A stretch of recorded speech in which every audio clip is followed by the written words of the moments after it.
Touch screen classes में आपका स्वागत है। आज मैं आपको जो कि 16 जून को 2022 में जो इसका एग्ज़ाम होने वाला इकोनॉमिक सब्सिडरी का, उसका मैं आपको सेकेंड लेक्चर लेके आया हूँ।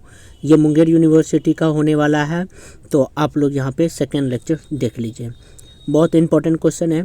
13 अप्रैल 1956 ईस्वी में नवीन औद्योगिकरण नीति को अपनाया गया। कब? 13 अप्रैल 1956 ईस्वी में।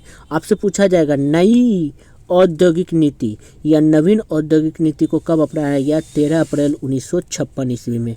हरित क्रांति का जनक MS स्वामीनाथन जी को माना जाता है और हरित क्रांति जो है 1966 से 1967 के बीच में रहा था, जिसमें प्रमुख फसल था गन्ना, मक्का, गेहूँ, बाजरा। प्रारंभ करने का श्रेय प्रोफेसर नॉर्मन बोरलॉग को है। इसको प्रारंभ करने का जो श्रेय है वो किसको दिया गया? प्रोफेसर नॉर्मन बोरलॉग को। कृषि मंत्री उस समय के थे जगजीवन राम। हरित क्रांति जिस समय चल रहा था उस समय के कृषि मंत्री जगजीवन राम थे और उसका मुख्यालय कहाँ बनाया गया था? मुंबई में। और जगजीवन राम, बस इतना ही है। अब नबार्ड है। नबार्ड जो एक संस्था है, इसकी स्थापना 12 जुलाई 1982 ईस्वी में हुई थी। ये बहुत इंपॉर्टेंट है। नबार्ड की स्थापना कब हुई थी? ये पूछा गया कई बार। और इसकी स्थापना 12 जुलाई 1982 ईस्वी में। यह बैंक कृषि से संबंधित है। नबार्ड किससे संबंधित है? बैंक कृषि से संबंधित है। इसका मुख्यालय कहाँ है? मुंबई में है। अब आते हैं कुटीर उद्योग। कुटीर उद्योग आखिर होता क्या है? कुटीर उद्योग अपने घर में जो सृजन किया जाता है, जो लोग अपने घर में बनाते हैं, जिसे वो उसे कुटीर उद्योग कहते हैं। जैसे ईंट भट्टी, गुड़, अचार, पापड़, जैम, ये सब आपका क्या हो जाता है? कुटीर उद्योग के अंतर्गत आता है। वैसे चीज़ जो घर में बनाया जाता है। लघु उद्योग क्या कहा जाता है? जैसे मुर्गी पालना, मोमबत्ती बनाना, ये सब आपका लघु उद्योग में जो बड़े पैमाने पर होता है उसे लघु उद्योग कहा जाता है। अब आते हैं पूंजीवादी अर्थव्यवस्था क्या है?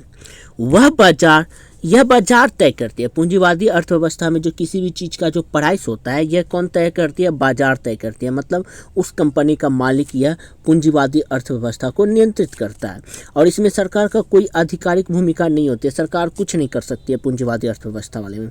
और इसका नेतृत्व कौन करता है? यह व्यवस्था अमेरिका में लागू है। 1776 ईस्वी में एडम स्मिथ ने द वेल्थ ऑफ नेशन 1976 ईस्वी में द वेल्थ ऑफ नेशन नामक एक पुस्तक की रचना की, जिसमें पूंजीवाद के बारे में आपको बताया गया।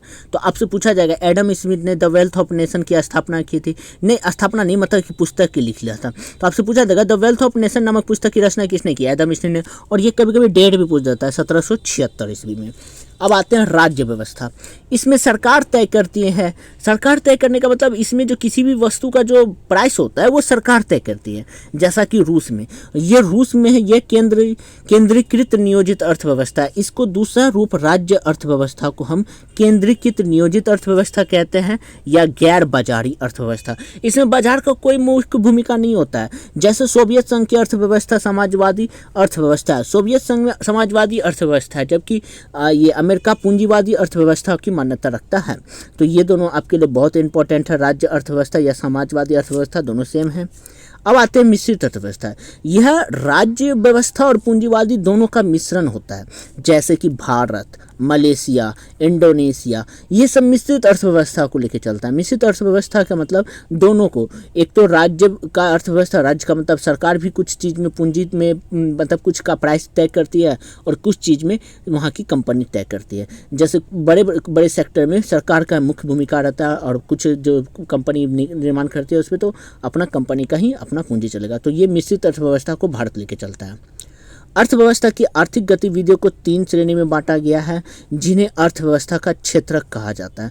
तो आपसे पूछा जा सकता है अर्थव्यवस्था का क्षेत्र किसे कहते हैं? तो अर्थव्यवस्था के तीन गतिविधियों में बांटा जाना ही अर्थव्यवस्था का क्षेत्रक कहलाता है। इसको 3 भागों में बांटा गया। पहला प्राइमरी या प्राथमिक क्षेत्र, दूसरा द्वितीयक क्षेत्र और तीसरा तृतीयक क्षेत्र। तो अब जानते हैं प्राथमिक क्षेत्र क्या होता है। यह प्रत्यक्ष रूप से पर्यावरण पर निर्भर करता है। वैसे क्षेत्र को पर्यावरण प्राथमिक क्षेत्र कहते हैं। जैसे कृषि, पशुपालन, मत्स्य पालन, ये सब हम प्रकृति से निर्भर करके बना सकते हैं। तो इसे हम प्राथमिक क्षेत्र के अंतर्गत आते हैं। आपसे पूछा जाएगा वैसी कृषि नहीं, आपसे पूछा जाएगा कि कृषि किस क्षेत्र के अंतर्गत आता है, तो यह प्राथमिक क्षेत्र, या पशुपालन किस क्षेत्र के अंतर्गत आता है, तो यह प्राथमिक क्षेत्र के अंतर्गत आता है। और इसमें संलग्न श्रम की प्रवृत्ति को रेड कॉलर जॉब कहते हैं। मतलब इसमें जो संलग्न श्रमिक होते हैं उनकी प्रकृति को क्या कहा जाता है, रेड कॉलर जॉब। ये बहुत इंपॉर्टेंट है। द्वितीयक क्षेत्र, द्वितीयक क्षेत्र यह अपनी गतिविधियों में कच्चे माल की तरह उपयोग करते हैं। जो कच्चे माल को की तरह उपयोग करते हैं उसे इस क्षेत्र को औद्योगिक क्षेत्र भी कहा जाता है। जैसे लौह इस्पात का उद्योग, वस्त्र उद्योग, वाहन उद्योग, ये औद्योगिक के अंतर्गत आता है। इलेक्ट्रॉनिक उद्योग, इस सबको द्वितीयक क्षेत्र में रखा गया।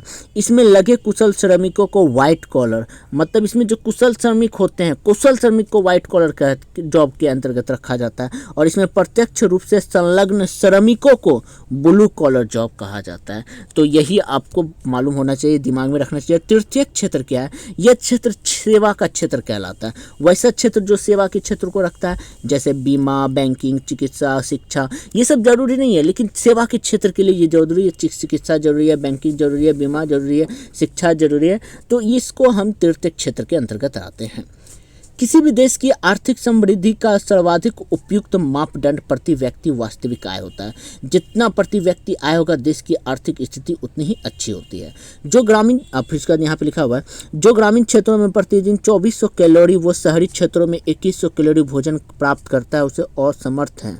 मतलब बताया गया है कि ग्रामीण क्षेत्र में 2400 कैलोरी प्रतिदिन एक व्यक्ति और 2100 कैलोरी शहरी में, अगर वह इतना कैलोरी पाने में असमर्थ हैं तो वह गरीबी रेखा के नीचे में अंतर्गत आते हैं। मान लेते हैं हम शहरी क्षेत्र में आते हैं, अगर हम प्रतिदिन 2100 कैलोरी मतलब खा नहीं पाते हैं भोजन के रूप में, तो हम गरीबी रेखा के नीचे गिन जाते हैं। अगर कोई गरीब है, गरीब गांव में रहता है, और मतलब गांव में रहता है और वो गरीब है, अगर वो 2400 कैलोरी नहीं खा पाता है तो हम उसको गरीबी रेखा के अंतर्गत करते हैं। अगर वो 2400 कैलोरी खा लेता है तो ये गरीबी रेखा के ऊपर होता है। ये अर्थव्यवस्था में ये मापदंड है। तो आपसे पूछा जाता है कि शहर क्षेत्र में रहने वाले लोगों को गरीबी रेखा के नीचे में कितनी कैलोरी का होना जरूरी है, तो ये आपके लिए बहुत ज़्यादा जरूरी है। और ग्रामीण लोगों के लिए 2400 कैलोरी का होना जरूरी है। दादा भाई नौरोजी ने अपनी पुस्तक, दादा भाई नौरोजी ये बहुत बड़े आदमी थे, इन्होंने ही सर्वप्रथम भारत की अर्थव्यवस्था पे जोर दिया था। दादा भाई नौरोजी ने अपनी पुस्तक poverty and un British rule in India, उनकी एक पुस्तक है पॉवर्टी। आपसे पूछा जाएगा poverty and un British rule in India किसकी रचना है, तो यह दादा भाई नौरोजी की है। ने पहली बार गरीबी का मापन किया। इन्होंने ही फर्स्ट टाइम भारत में फर्स्ट टाइम प्रति व्यक्ति आय का आकलन किया था दादा भाई नौरोजी ने। तो दादा भाई नौरोजी की पुस्तक है poverty and un British rule in India, इसी में उन्होंने पहली बार गरीबी का मापन किया है। तो ये बात आप याद रखिएगा कि दादा भाई नौरोजी ने क्या किया है। तो आज का वीडियो यहीं तक है, बाकी का हम आपको नेक्स्ट वीडियो में लेके आएंगे और उसमें हम आपको कुछ ऑब्जेक्टिव लेके आएंगे और आपका बुक का, चूँकि अभी तक बुक ऑब्जेक्टिव के पैटर्न में नहीं उपलब्ध हुआ है तो हम इसका अभी तक कुछ नहीं कर पा रहे थे। ठीक है, अगर वीडियो पसंद आए तो प्लीज़ लाइक शेयर और सब्सक्राइब कीजिए और थैंक यू।